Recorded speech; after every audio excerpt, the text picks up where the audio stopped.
Saya dari kelas 12 IPA 3 ingin membuat ujian praktek dengan mata pelajaran Bahasa Indonesia dengan guru pembimbing Ibu Enes. Jadi di sini saya akan membuat pidato dengan tema pendidikan, yaitu berjudul dengan bukan tentang seberapa cepat, tetapi seberapa jauh kamu melangkah. Shalom, salam sejahtera bagi kita semua. Puji syukur kita panjatkan kepada Tuhan karena kita masih bisa berkumpul bersama di tempat ini. Dengan ini izinkan saya ingin membuat pidato saya dan membacakan pidato saya. Hadirin yang saya hormati, tema ini sederhana, tapi memiliki makna yang sangat dalam bagi kehidupan kita, terutama bagi pelajar yang saat ini. Di era sekarang kita hidup dengan dunia yang serba cepat. Segala sesuatu dituntut dengan instan, informasi datang dalam hitungan detik, prestasi dipamerkan setiap saat, hingga kita berpikir kalau prestasi itu mudah diambil, ataupun mudah dicapai. Namun, ternyata tidak. Tanpa kita sadari, hal ini yang membuat kita mulai membandingkan diri kita dengan diri orang lain. Kita merasa tertinggal ketika teman kita cepat memahami pelajaran, kita merasa minder saat orang lain sudah berprestasi, sementara kita masih berjuang. Kita mulai bertanya dalam hati, mengapa aku tidak secepat mereka? Hidup bukan perlombaan, siapa yang paling cepat. Hidup adalah perjalanan panjang. Pertanyaannya, bukan seberapa cepat, tetapi seberapa jauh kamu mau melangkah?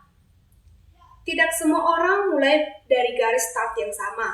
Ada yang lahir dengan banyak dukungan, ada pula yang harus berjuang sejak awal. Bahkan ada yang mempunyai jalan yang harus banyak rintangan dan tanjakan yang harus dilaluinya.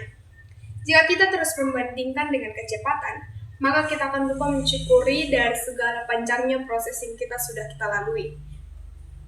Teman-teman saya yang saya hadiri di sini, melangkah jauh itu tidak berarti tidak akan pernah jatuh. Justru orang yang melangkah jauh adalah mereka yang pernah jatuh, gagal, kecewa, bahkan hampir menyerah, tetapi memilih untuk bangkit kembali. Mereka mungkin berjalan pelan, bahkan tertatih, tetapi tidak akan berhenti.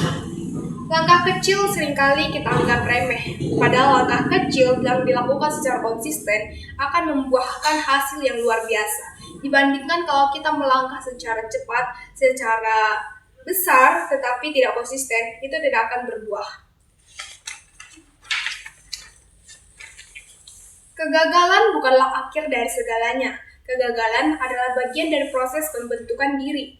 Dari kegagalan, kita bisa belajar tentang kesabaran, kerendahan hati, ketekunan, bahkan konsisten.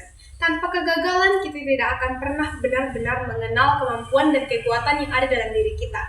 Hadirin yang ada di sini semua, seringkali kita merasa putus asa karena hasil yang tidak sesuai dengan harapan, nilai yang kurang memuaskan, target yang belum tercapai, atau mimpi pun yang terasa semakin jauh. Namun perlu kita ingat, hasil bukanlah satu-satunya ukuran keberhasilan. Mungkin hasil belum terlihat hari ini, tetapi suatu saat langkah-langkah kecil itu akan membentuk hasil yang jalan yang panjang yang membawa kita pada tujuan yang indah. Teman-teman saya yang saya kasihi, jangan malu berjalan lambat, tidak semua orang harus berlari. Ada kalanya kita perlu berjalan, dan bahkan berhenti sejenak untuk menguatkan diri. Yang terpenting adalah kita tidak berhenti melangkah selamanya. Jangan takut tertinggal dengan orang lain. Hidup bukan tentang siapa yang lebih dahulu sampai, tetapi tentang siapa yang tetap setia menjalani proses hingga akhir. Banyak orang yang terlihat cepat di awal, tetapi menyerah di tengah jalan. Sementara ada pula orang yang berjalan pelan, namun akhirnya melangkah lebih jauh karena ketekunan mereka. Setiap orang memiliki waktu Tuhan masing-masing.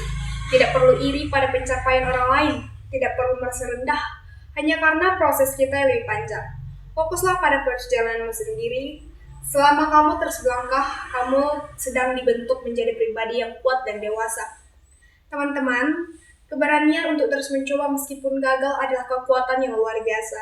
Kesedihan untuk bangkit setelah jatuh adalah kedewasaan, dan sabar dalam menjalani proses adalah bukti iman dan keteguhan hati.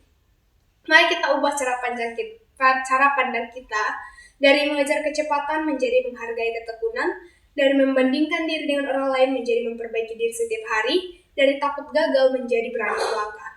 Karena pada akhirnya hidup tidak akan bertanya seberapa cepat kita melangkah, tetapi seberapa jauh kita setia berjalan, bertumbuh, dan tidak menyerah. Akhir kata, kiranya apa yang saya sampaikan bisa menjadi penguatan dan motivasi bagi hidup kita agar terus melangkah, setia dalam proses, dan tidak mudah menyerah menghadapi tantangan hidup. Semoga Tuhan senantiasa menuntun kita setiap langkah, memberi kekuatan dan proses, serta memberkati setiap usaha yang kita lakukan. Terima kasih atas perhatian Bapak, Ibu, dan teman-teman sekalian. Tuhan memberkati kita semua. Shalom.